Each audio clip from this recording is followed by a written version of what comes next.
Let's learn Java.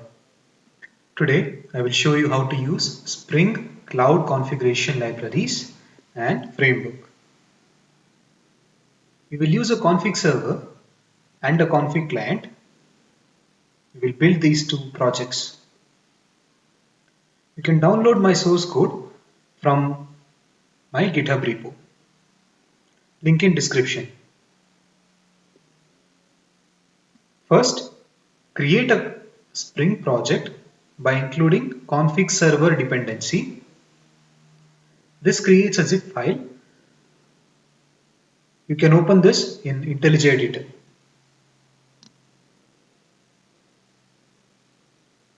The server configuration consists of a single class which is detailed below,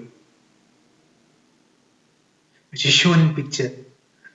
As seen in picture, the only thing to highlight here is the label, is the annotation enable config server. You can start your config server, then access the default profile on port 8888 as shown on screen.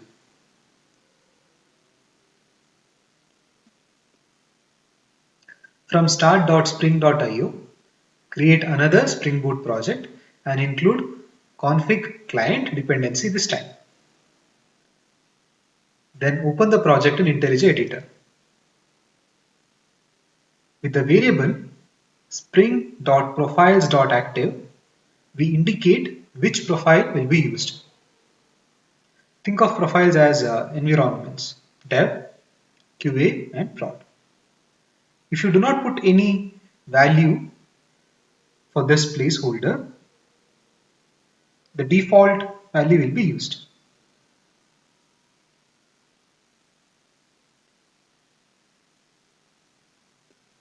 You can refresh the cached configurations in your client application by invoking actuator/refresh. I created a REST controller in my client project to view the files from GitHub that get served by Spring Cloud.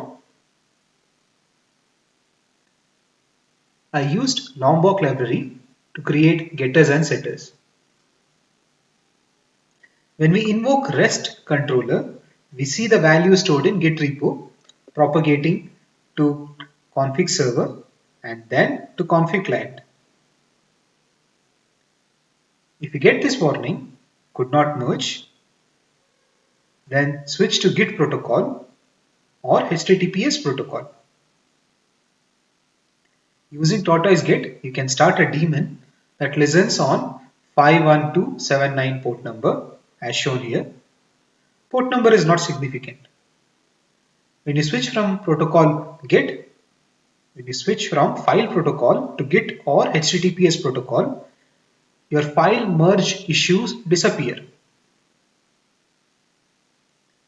I was able to access values from Git config server on the default profile, but I was unable to get values from production profile.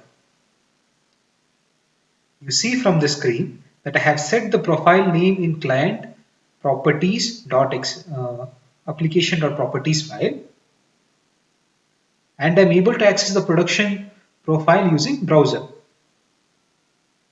Then what's the bug here? Why am I not able to access production profile values from Spring Client? When programmers are stuck, we have a wide community that can help us. By using a suggestion from Stack Overflow site, I changed application.properties to bootstrap.properties. Now values from production profile are displayed in browser. Our testing is successful. Today we created a Spring config server and a Spring config client and tested values for a distributed externalized configuration for multiple environments. Do you know what's the difference between application.properties file and bootstrap.properties file? Reply in comments.